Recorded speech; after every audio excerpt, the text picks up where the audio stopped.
Magandang araw, Casimero versus Inoue, milyones na ang taya sa Saudi Arabia. Nito lamang ay nag-ingay na naman sa social media ang dating 3-division world champion na si Janriel Cuadralas Casimero matapos mag-post ng isang kapansin-pansin na poster sa kanyang official na Facebook page. Sa nasabing poster na nagtatampok sa tapatan nila ng Japanese superstar na si Naoya the Monster Inoue, nakasaad ang mga katagang "The biggest fight in Asia" na nakatakda di umano sa Disyembre 2026 sa Saudi Arabia.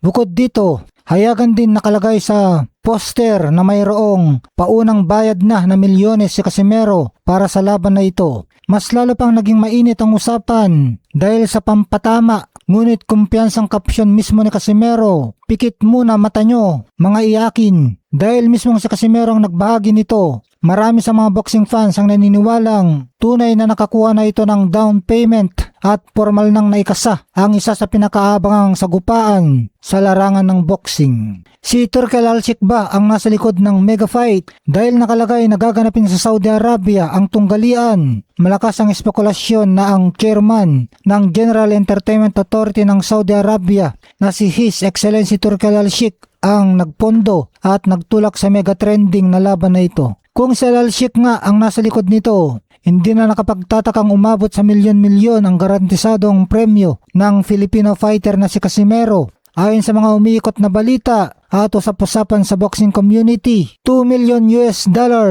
o 120 million pesos. Ito ang tinatayang minimum guaranteed purse na posibleng makuha ni Casimero sa pakikipagharap kay Inoue sa Saudi Arabia. Swak sa mga naunang balita at negosasyon, tila nagtutugma rin ang post na ito sa mga naunang pahayag at kaganapan sa mundo ng boxing. Kumpirmasyon sa petsa, nagtutugma ito sa mga ibinahaging detalye ng miyembro ng kampo ni Casimero na si Kuyang Joseph. Kamakailan na Disyembre nga ang susunod na balik ring ni Casimero. Payag ng kampo ni Bam Rodriguez. Kamakailan lang ay sinabi ng trainer ni Jesse Bam Rodriguez na si Robert Garcia na wala namang formal na offer si Inoue sa kanila, at ngayon tila malinaw na kung bakit, dahil mayroon palang palihim at mas malaking negosasyong nagaganap sa pagitan ng kampo ni na Turkel Alshik, Koki Kameda na promoter ni Casimero at Hideyuki Ohashi na promoter naman ni Inoue, upang sa wakas ay may takda na ang Inoue versus Casimero. Sa kabila ng mga batikos at kontrobersya, malinaw na buhay pa rin ang pangarap ng mga Pilipino na makitang magkarap sa ibabaw ng ring sina Cuadralas at The Monster sa isang makasaysayang gabi sa Middle East. Magandang araw, Janriel Casimero. Nakatanggap na ng milyong-milyong guaranteed purse para sa inaasang bakbakan laban kay Naoya Inoue. Muling naging maingay ang mundo ng Philippine boxing matapos lumabas ang balitang natanggap na ng 3 division world champion na si Janriel Cuadralas Casimero ang kalahati ng kanyang guaranteed purse matapos pumirma ng panibagong kontrata sa ilalim ng Kameda Promotions. Ayon sa mga mapagkakatiwalaang source, hindi bababa ng $2 million. Tinatayang higit 116 million pesos ang guaranteed purse ng Pinoy boxer. Isang malaking halaga na sumusunod sa kalakaran ng malalaking fight purse sa Japan. Tulad na lamang ng naiulat na $5 million purse ni Junto Nakatani. Ayon sa mga ulat, paunang bayad pa lamang ito kay Casimero at maaari pang lumaki kapag formal nang maikasa ang kanyang pakikipagtuos sa hapon na si Naoya the Monster Inoue. Mga highlights ng balita, milyong-milyong paunang bayad. Natanggap na ni Casimero ang kalahati ng kanyang $2 million guaranteed purse mula sa Kameda Promotions. Target na petsa. Patuloy ang negosasyon para sa posibleng pagharap nila ni Inoue bago matapos ang taon. Sakripisyo sa timbang. Pumayag si Casimero na bumalik muli sa Super Bantamweight Division upang mapagbigyan ang hiling ng kampo ni Inoue. Handa nang umakyat sa ring laban sa The Monster. Matagal nang inaabangan ng mga boxing fans sa buong mundo, lalo na sa Pilipinas at Hapon, ang bakbakang Casimero versus Inoue. Bagamat wala pang opisyal na anunsyo mula sa kampo ni Ohashi, promoter ni Inoue, malakas ang kumpiyansa ng marami na si Casimero ang napupusuan para sa susunod na malaking laban ng Hapon.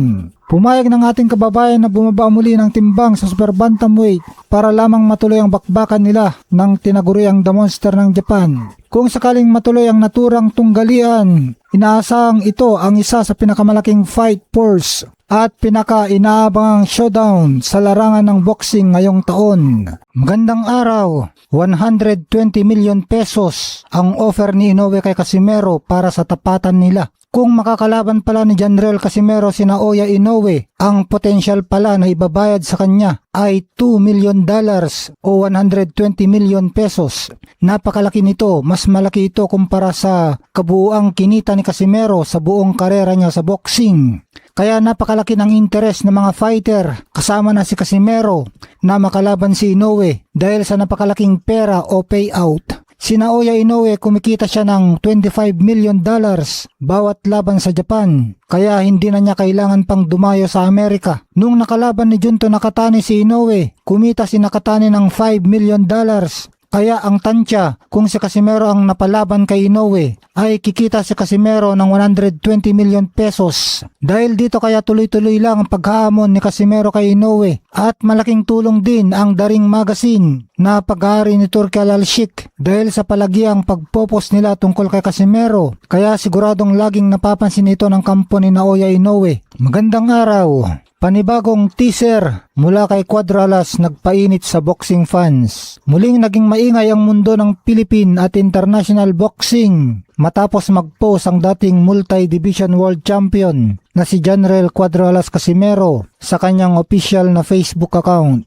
Sa kanyang pinakabagong post, ibinahagi ni Casimero ang isang larawan kung saan makikitang magkaharap sila ng kampiyon na si Naoya the Monster Inoue kasama ang prestiyosong WBO World Super Bantamweight Belt. Bagamat wala pang opisyal na anunsyo mula sa magkabilang kampo, itinuturing ng marami na ito ay isang teaser na kasalukuyan ng gumugulong ang negosasyon para sa kanilang tambalan na inaasahang magaganap ngayong Disyembre 2026 sa Japan. Hindi lang ito basta-basta usap-usapan. May malaking batayan sa ranggo at sitwasyon ng division kung bakit napakalakas ng posibilidad ng labang ito. Si Casimero ay kasalukuyang nakatala bilang number 4 sa WBO Super Bantamweight ranking. Sa kasalukuyan, si Casimero lamang ang tanging available sa top 5 contenders ng WBO para makalaban ni Inoue. Nabalitang hindi na matutuloy ang inaabangang laban ni Inoue laban kay Jesse Bam Rodriguez matapos itakda ang susunod na laban ni Rodriguez ngayong Oktubre 2026. Dahil dito, no choice na ang Japanese superstar kundi harapin si Cuadro Alas. Hindi rin basta magpopos si Casimero kung walang patagong negosasyong nagaganap. Ayon sa promoter na Casimero na si Koki Kameda, formal na niyang inilalapit ang mega fight na ito sa makapangyariang Saudi boxing figure na si His Excellency Turki Al-Sheikh. Matagal nang nakikita ang interes ni Al-Sheikh sa tambalang Casimero at Inoue. Palagi nitong ibinabahagi ang tungkol sa dalawang boxer sa sikat na Daring Magazine na kanyang pagmamayari. Malinaw kay Al-Sheikh ang matinding demand ng mga tagahanga dahil umaabot sa libo-libong engagement at reaksyon ang natatanggap sa tuwing napapag-usapan si Casimero. Naniniwala ang marami na kapag ang kampo ni Turki Al-Sheikh ang naglatag ng opisyal na offer para sa laban, hindi na ito maiilagan o matatanggihan pa ni Inoue. Bumuhos naman ang suporta at positibong reaksyon mula sa mga Pilipinong tagahanga sa comment section ng post ni Casimero. Lutang na lutang ang tiwala ng mga Pinoy na si Cuadro Alas ang may kakayahang sumira sa malinis na record ng The Monster. Marami ring nagpayag na nakaanda silang tumaya at pumusta para kay Casimero kapag formal nang inanunsyo ang makasaysayang tapatang ito. Magandang araw, Daring Magazine at Turki Al-Sheikh. Uulit-ulitin si Janriel Casimero. Sapat na ba ang engagement para sa mega fight versus Naoya Inoue? Muli na namang kumuha ng napakalaking atensyon sa mundo ng boxing ang post ng Daring Magazine na pagmamayari na ngayon ng kilalang Saudi boxing promoter na si Turki Al-Sheikh. Sa kanilang kamakailang post, isinare ng Daring ang throwback na larawan na mismong si Janriel Casimero ang nag-upload. Makikita sa larawan si Casimero kasama ang kampyong si Shakur Stevenson matapos ang kanilang matinding sparring session noon na nilagyan ng Pinoy fighter ng simpleng caption na "Back in the day, me and Shakur Stevenson." Mula nang maitala ni Casimero ang isang napaka-impresibong panalo laban sa Mexican warrior na si Luis Nery, tila hindi na nakawala ang atensyon ni Turki Al-Sheikh sa Pinoy sensation. Sunod-sunod at tila hindi na ipinapahinga ng media outlet nito ang pagpopos ukol sa Pinoy champ. Ayon sa mga eksperto at taga-subaybay ng palakasan, tila itines na ni Al-Sheikh ang market value at tunay na hatak ni Casimero sa publiko. Ito ang magiging batayan kung maglalabas ba siya ng napakalaking pondo at puhunan upang paglabanin na ang dalawa na pinakamahusay na boksingero sa lower weight division na sina General Casimero at Naoya Inoue. At hindi naman nabigo ang promoter sa resulta. Kitang-kita ang kakaibang lakas ng hatak ni Casimero sa mga tagahanga. Bawat post sa kanya ng daring ay kumakalap ng napakataas na komento at shares.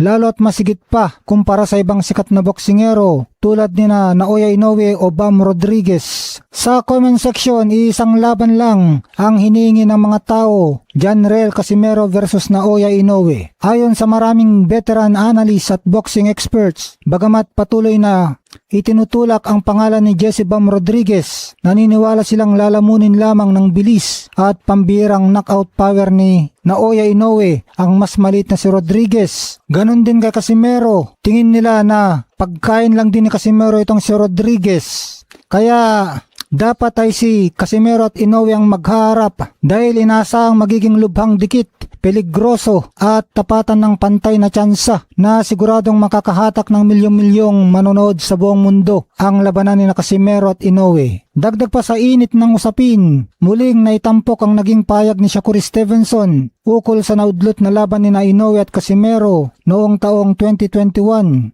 Ayon kay Stevenson, ang pangunahing dahilan kung bakit hindi natuloy ang laban at hindi man lang lumipad si Inoue patungong Estados Unidos noon ay dahil sa takot ito kay Casimero. Sa pananaw ng Amerikanong kampiyon, alam ni Inoue sa kanyang sarili na malaki ang posibilidad na matalo lamang siya ni Casimero sa mga panahong yun, kaya mas pinili nitong umiwas. Sa patuloy na pag-ingay ng pangalan ni Casimero sa tulong ng Daring Magazine at sa bukas na interes ng mga promoter tulad ni Turki Al-Sheikh, mas lalong nagiging malapit sa katotohanan ang pangarap ng mga fans na makitang magtuos sa wakas sina Casimero at Inoue sa loob ng lona. Mawawalan na nga ba ng dahilan si Inoue para iwasan pa si Casimero ngayong ang mismong publiko at ang malalaking pera sa Saudi Arabia ang humihingi na ng laban? Magandang araw, pag-usapan natin, Turki Al-Sheikh, niluluto na ba ang mega fight ni Casimero at Inoue, ang pinakamalaking laban sa lower weight division? Mukhang inihahanda na ni His Excellency Turki Al-Sheikh ang mundo ng boxing para sa isa sa pinakaabangang tapatan sa kasaysayan ng lower weight division, General Cuadralas Casimero versus Naoya the Monster Inoue. Napapansin ng mga taga-subaybay ng boxing na nagiging madalas ang mga post ng Daring Magazine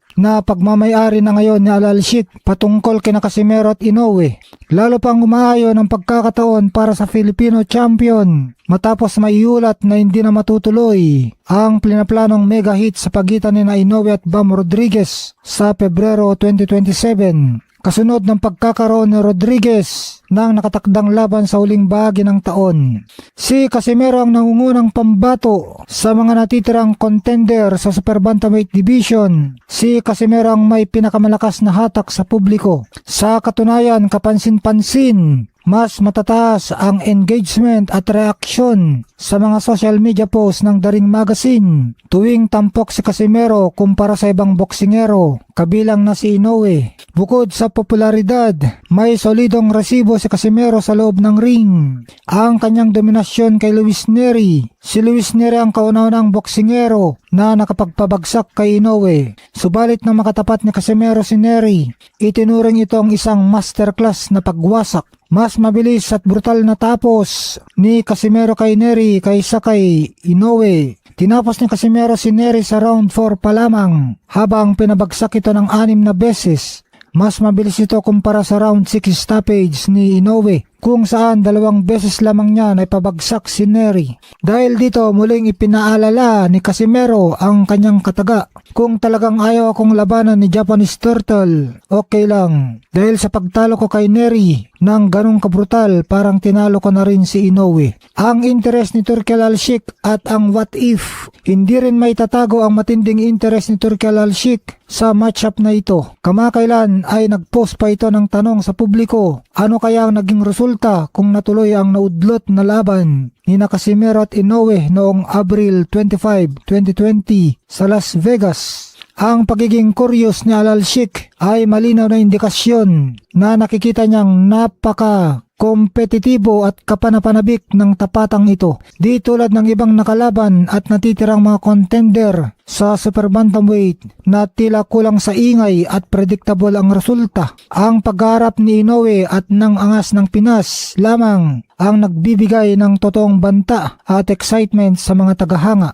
May mga lumabas din na ulat na hangang-hanga sa Al-Sheikh sa estilo at personalidad ni Casimero, maging ang sikat na one-hand push-up ni Cuadro Alas matapos niyang inakaut si Duke Maika ay napansin at pinuri ng Saudi official dahil sa ipinakitang lakas at stamina nito kahit katatapos lang ng laban. May naamoy ba kayo? Sa kasalukuyan nasa Japan si Casimero upang makipagpulong sa kanyang promoter na si Koki Kameda para ayusin ang kanyang mga susunod na akbang at kumuha ng mga matitinding sparring partners. Matapos ang magkasunod na tampok sa kanila ni Inoue sa The Ring Magazine, nag-iwan ng palaisa pang komento si Casimero. Wala ba kayong naaamoy? Isang pahiwatig na posibleng gumagalaw na ang mga negosasyon sa likod ng entablado. Kapag ang nag-alok ng milyong-milyong dolyar ay ang kampo ni Turkel Al-Sheikh sa Saudi Arabia, halos imposibleng tumanggi pa ang kampo ni Naoya Inoue. Handa na ba ang mundo para sa Casimero versus Inoue? Isang bagay ang sigurado, ito ang labang hindi palalampasin ng buong mundo ng boxing. Magandang araw. Pag-uusapan natin, Bam Rodriguez umatras kontra Naoya Inoue at Turkel Al-Sheikh. Si General Casimero ipinalit para labanan ang Monster. Maingay at pumapatok muli ang pangalan ng dating 3 division na kampiyon na si General Cuadro Alas Casimero sa mundo ng boxing. Matapos mag-re-upload ang sikat at prestiyosong The Ring Magazine na mga nakalipas niyang highlights, inilabas ng nasabing publication ang video ng dominasyong ipinakita ni Casimero laban kay Duke Maika, kung saan pinatumba niya ito sa pamamagitan ng 3rd round TKO upang magtagumpay na idepensa ang kanyang WBO Bantamweight World Title noong panahon ng pandemya. Ipinaalala rin sa nasabing post na si Naoya The Monster Inoue sana ang original niyang makakatapat noon. Ngunit dahil sa pagka-stranded ng Japanese fighter, dulot ng mga travel restriction,